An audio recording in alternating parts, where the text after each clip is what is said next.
could have given up, but you didn't. You could have stopped believing, but you didn't.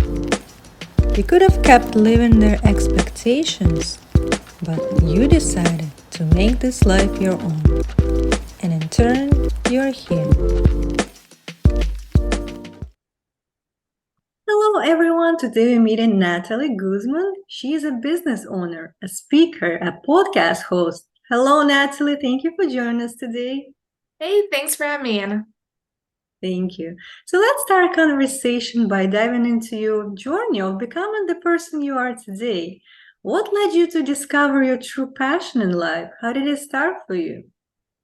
It's kind of a crazy story. So back in 2015, me and my husband were trying for a family, and we had a lot of troubles. We had multiple miscarriages, and we were finally in that safe zone of pregnancy, super excited. So I told my work, and they told me I had 2 days to give birth, and then I'd have to go back to work, which is insane.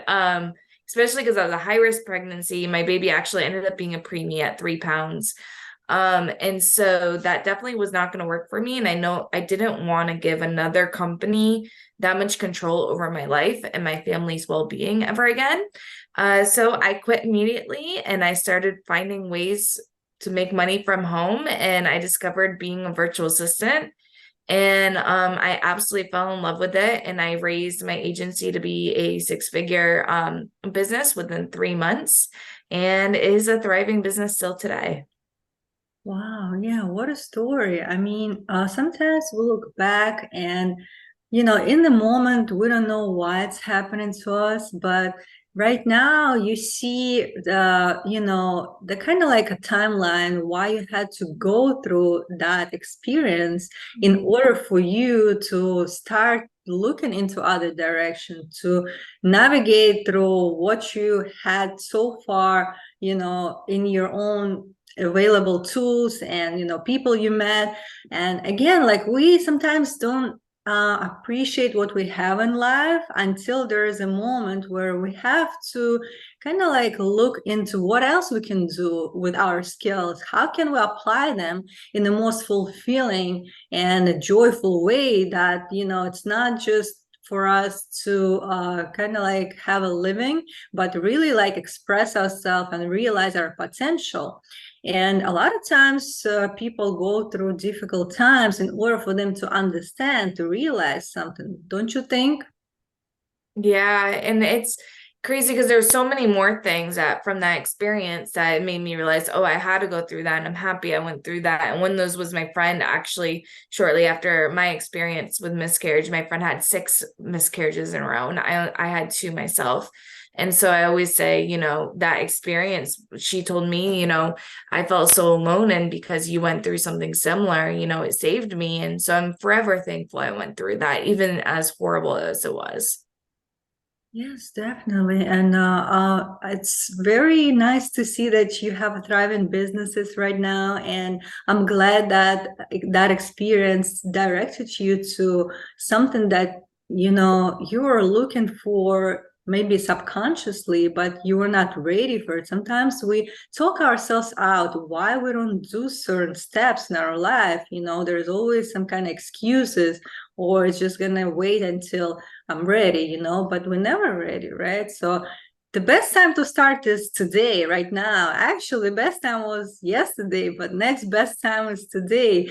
And I just want your opinion or like your advice for those who are thinking about starting their business, who are stuck in 9 to 5 and they don't really like what they're doing. What they can do in terms of maybe like certain practices, or what can they start doing today, now, so it could grow into something that is really fulfilling for them? What would you advise? So a couple things. First is the book Start Ugly by Chris, I think Camistos, I think is his last name. It is amazing. It basically just tells you to start now, start ugly. It's never going to be perfect. So every little step that you do is just going to bring you one more closer to your goal. My second thing to that is that every business, the foundation is your processes and your systems. So creating SOPs, which are standard operating procedures, that says exactly how you do it, and all the different steps of every little thing in your business, because this is what's going to help you scale and grow. It's also going to help you from wasting a lot of time and money. And this way you can just hand the SOP to your staff, or if you're ever like, if you're just so wrapped up in your 9 to 5 job and you forget how you did a certain thing, you can just go back to that system. And that way you're creating consistency in your business, but you're also allowing other people to help you and do it just exactly how you'd like it done. I think once you've create those and you work on every aspect of your business, it's really easy to automate and make your business kind of work for you instead of you having to work on your business. Well, yeah, definitely. And once we kind of like put into places systems that would support our decisions and also give us time to do something else, and so other people would help us in running this business, that would, definitely be beneficial for people to start looking into and creating those systems for themselves, and also like giving themselves time to explore what is it that they like doing, what is that gives them joy. Something could start as a hobby, like a side gig, and then it could grow into something more like a business that will allow you to transition from your 9 to 5 to what you really like doing. And also I think it also starts within ourselves. So we have to give ourselves time and prioritize our mental and physical health enough in order to kind of reconnect with our true self, with our nature, and what we like doing. And also, like, I think a lot of times it comes back to our self-care and kind of like schedule that time consistently in our busy schedule. But there's always like you can find 20-30 minutes a day where you can just dedicate to yourself. Is there certain practices that you have that gives you this type of time with yourself where you recharge, or you coming back to reconnecting with yourself, giving yourself time to process the emotions and like come back to this awareness of what is really important in your life, being focused on what is it that you want? If you can just share with us maybe like a couple tips on how it helped you, and maybe there are some listeners who would also try doing it in their life. Yeah, so couple of things. So first is so goals. I love having goals and I make them small and attainable, and then I always am checking the progress on them monthly. So I have the goal for the month, and then I check on it mid-month, and then I finish it at the end of the month. I try doing quarterly, I try doing yearly. It's just it's not that consistent, and for me what works is doing it 3 times within a month of checking up on that goal. And then I think for self-care, I like to schedule it in. I also love to attend business events. That's one of the things that I like to do. I travel for them, and I get to connect with people. It gets, I kind of get out of my house. So I work at home. I have family at home. So when I'm at home 24/7, it gets really overwhelming. So these events give me the opportunity to, just kind of change up my atmosphere and just really connect with other people. And I'm an extrovert at heart, so that's something that I love to do. So Right. Yeah, I mean, it's always like personal. Some people like being by themselves, some people like the company of others. So we need to find what best works for us. And it's just kind of like seeing and trying, and actually like the way you feel in that moment, that is an indicator for you to show you that this is where you should be, and if you prioritize time giving yourself more of that feeling, that will different experience bring you, then it's something like you have to look into, because again, we first have to start with charging ourselves in order to give others. I always think about like filling our own cup so it overflows, and then it's just easier to share with others, to be of service, because every one of us has unique talents and abilities, and in one way or another we can serve other people. But if we are not feeling at our best, if we don't feel like we kind of like at the optimal level of giving that service to others, then it's just no it's not beneficial for both parties involved. So first we should start with ourselves. And also, like you just mentioned, you do the goal check every single month, 3 times a month. So with us first knowing where we're going and setting those goals up, and then having a plan in place, steps broken down, how we're going to attain that goal. That's important to keep in mind and reminding ourselves consistently, because this is how we know that there is a progress going in that direction. Otherwise, again, like even if something is not really showing up the way you pictured in your mind, maybe there is something that's showing you that you have to redirect or adjust your approach in order to attain that goal. But with you being mindful and checking every single, I don't know, like 3 times a month, maybe for some people like once a month, I don't know, it's just whatever works, but it's just showing you that you're on the right track, or maybe you need to adjust something. It's for your own information to do something about it now, because everything is about today and now, right? We can't be stuck thinking about the future but not doing anything, because with us taking steps today, that's what will reflect in the future, and we're gonna see the result of it. So I think it's important for people to really like stay on track and keep track of their steps towards their goal. But also, like, what is your thoughts about the vision that you have in your mind? So how do you give yourself time in order like to envision what you want in life, and what, again, like maybe something that will help you to hold that vision in your mind and kind of like support you into going to that direction, and that vision could be consistent of a lot of goals that you have.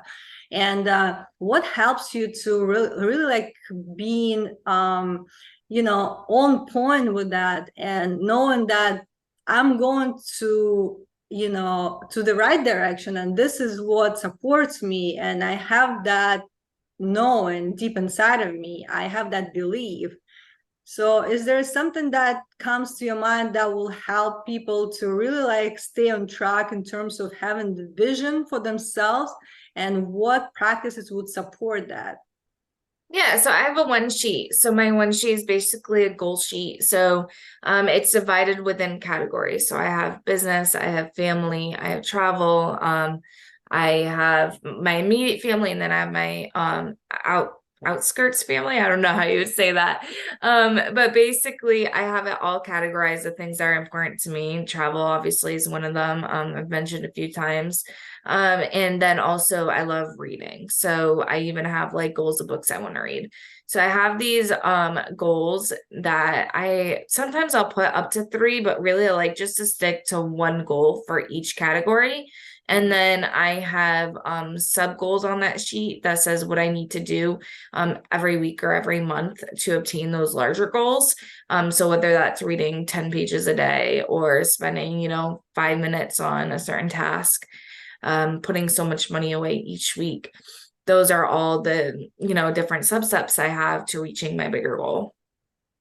Well, yeah, that's definitely helping. Also, what do you think that journaling, is there something that you tried in terms of like writing down something like about like pen and paper when you start writing, like free writing, or like reflecting your thoughts, or just thinking about what you can create? it does something with the energy field, I would say, and it kind of like it becomes more real in a way, like what you want, and that this is something that you're gonna dedicate your time to, and it's important for you, and you're writing that down, and in a way, you see how different opportunities come your way, your people you meet, certain events happen, right? So have you ever tried journaling, or do you think there is a benefit to it? I think for some people, for me personally, no, I hate pen to paper. I'm a tech girl. I'm on a computer like 24/7. It's just easier for me. Sometimes I'll do voice to text if I don't feel like actually typing something out. But for me personally, just because computers come a lot naturally to me. And then when I am doing pen and paper work, it's for tons of paperwork for my business or my kids' schooling. So to me, it's like, I don't know, I find the computer fun. I don't find it beneficial for me, but I know that a lot of people do find it beneficial and freeing. But I do the same practices that you do on pen and paper on the computer. So I'll sit down, I'll have a blank Google Doc, and I'll just kind of write out my thoughts. Sometimes I do have a whiteboard that I will sometimes use when I just need to see it a little bit bigger than my screen. And so I love using that. Especially I had to figure out team roles, right? So I had to put in kind of what I thought it was like it was all mixed up in my head. I couldn't figure it out on computer where I wanted people to excel at, what I needed them to do, where I wanted to put them in because everyone was doing a little bit of everything. So I got my whiteboard out and I just started writing their names. And then under that, I put tasks, and it was just a lot easier to do it on the whiteboard. Oh, definitely. Yeah. So some people have those boards, or like, even a vision board. Like Mhm. sometimes you just like either write down or have some kind of visual representation of what is it that's in your mind. And with you seeing the whole picture, it's just easier to put puzzles into place. And yeah, definitely some people more like prefer computer in terms of like writing documents and everything, but it works the same way. It's just the act of really like writing it down, typing it down, and seeing like basically you create that space and you become like seeing it from different perspective on what is it in your mind, because sometimes we're stuck with those thoughts and it's kind of like it's not going anywhere, right? Like you feel exhausted, but once you put it out, like either say, write it, it's kind of like creates that space, and it becomes easier and more clear for you to see now what is it that has been missing all this time, right? So now it's all clear, and it gives you an insight just like that. But again, like some people underestimate the power in it, and the more we do it consistently, the more clear we are with the processes and the goals that we want to achieve. And that definitely will help others as well. And also, I wanted to think about, like, imagine you met yourself 5 years ago, right? Like yourself now from yourself 5 years ago. What would you say to yourself? What would be the advice? So now, with all the experience and knowledge that you have now, uh, what would your younger Natalie would want to hear from you now that will really inspire her or give her that advice that she was looking for? Ooh, great question. I think my advice would just be keep on doing what you're doing and keep making progress. Keep working every single day exactly how you're doing because I ended up where I am today. So I don't think I would change too much, but I think I would just say, just keep working, like don't get compliant or not necessarily lazy. I hate the word lazy, but just keep putting effort towards what you want in life. Mm. Yeah, definitely. And now, like that, we see the result of our own effort and work. We know how important is it to stay focused, because a lot of distractions nowadays, social media, TV, like you name it, it's easy to be pulled away into different directions, but we have to remind ourselves what is it that we want in our life, not what somebody else's wants for us. You know, we have to have our own kind of vision of life, and what can we do now to support that vision? What next logical step that we can take in that direction to get closer to it? Because again, we a lot of times expect something like instant gratification, right? We think it's just going to be overnight success, but it never is. It requires you to put in work and effort and time and stay really committed to what is it that you want. Because again, it's just like a compound effect, right? So you will see the result of your doing 3-5 years from today. But is it something that is really important for you, that you know that you're gonna focus all your effort into doing that? And that's usually very hard for people to realize that like it's just matter of your own attention, and where it goes, usually the energy flows, and that's what you're gonna create. And I think if we can just be aware of how important that is and support ourselves with what we need in order to feel good about ourselves, about what we're doing, and also stop comparing ourselves to others. Again, with social media, sometimes we see a person or what they've done, and we think that we in some way incapable of doing that, because we see the success, the end product, the result of them having something, and we don't know the behind the scene work that was done in order to accomplish something. And in a way, we feel inferior when we compare ourselves, because they already progress so much and we're still in the beginning of that journey, let's say. But it looks different from every one of us. We first have to understand that this person has their own journey,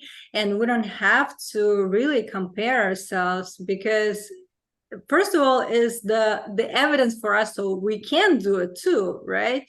And knowing that if I just focus on myself and what I need, I will accomplish what is really good for me, right? And not bringing yourself down. Because with all this negative thinking, sometimes we're more harsh on ourselves than other people, when interacting with us, or we interacting with other people. And we don't really catch ourselves in that negative thinking pattern. And that's what keeps us stuck and not allowing ourselves to move forward.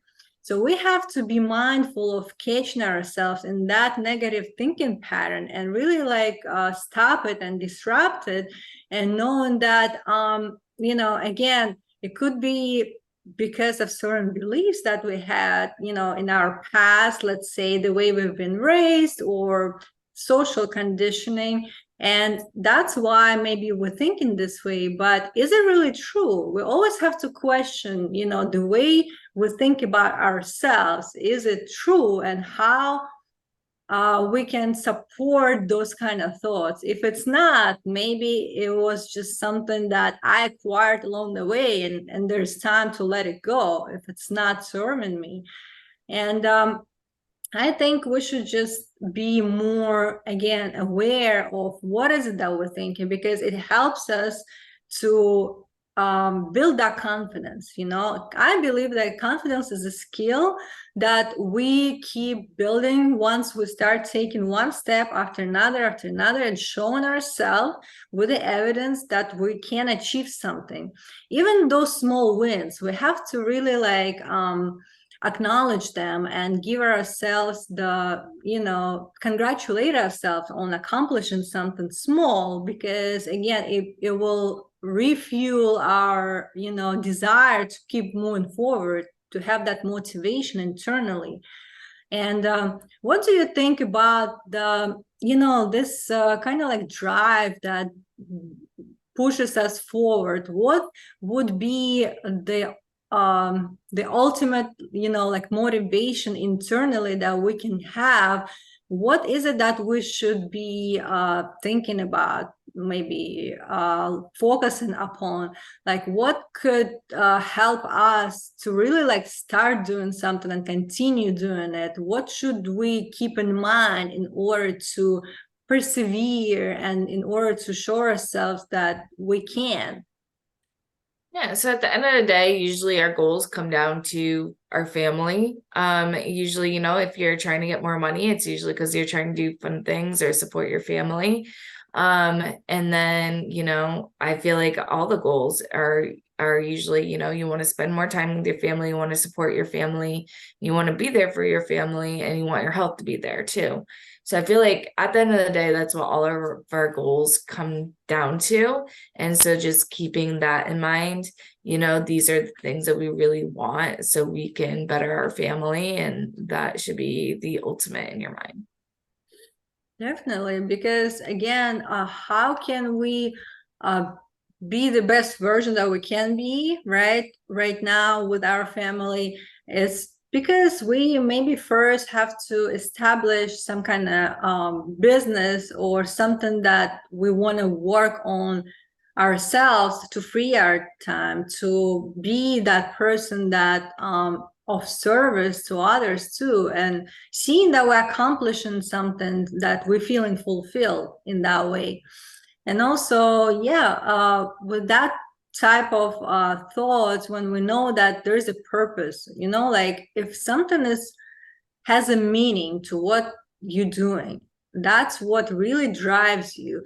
When you're stuck in, let's say, 9 to 5, right, and you're doing something you don't like and you don't see a purpose or a meaning of what you're doing, you're gonna you're not gonna feel good, right? Like there is no point of you even coming to work, because you don't see what is it connected to. But when you know for sure this is the purpose, this is my role in it, this is what I see myself helping others with, right, then if I give this time to building that business, then it's something that I'm creating that would be of value to people, right?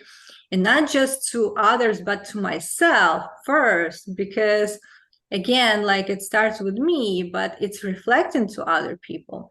And the family is very important aspect, because we want to feel that we have that time with our loved ones and we can give them the best energy that we have, right? So they can also feel that love. And we are at our uh, optimal state when we are in the area that gives us that fulfillment, because then our loved ones, our partners, our kids, they see it, they feel it without even you saying anything. They could feel the way you feel. And if you feel miserable, that's what they're gonna feel, right? And it's not the best that you can give to them. So I think with you really like prioritizing what is it that the best for you that you can create, then it will ripple out to a lot of other people in your small circles, in a bigger circle, and it's just win-win.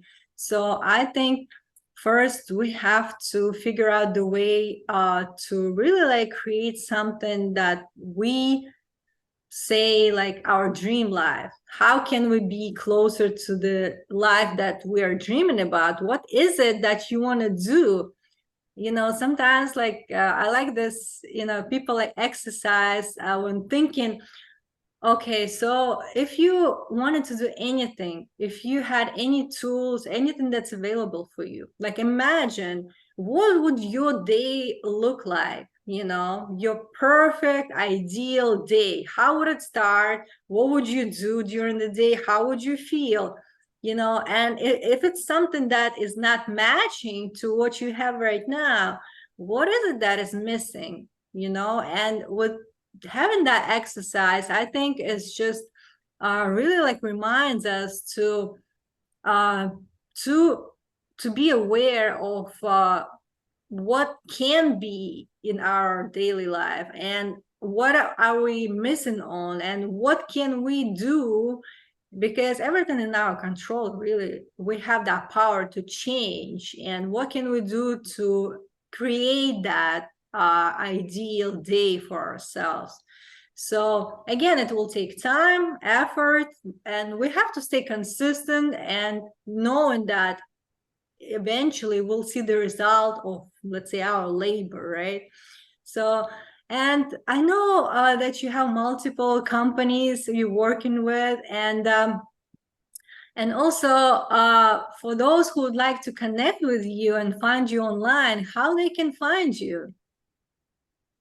Sure. So yeah, I own a virtual assistant agency and a software company that allows entrepreneurs to create websites, automations, email marketing, and more. So you can find all of my businesses at itsnatalieguzman.com, itsnatalieguzman.com.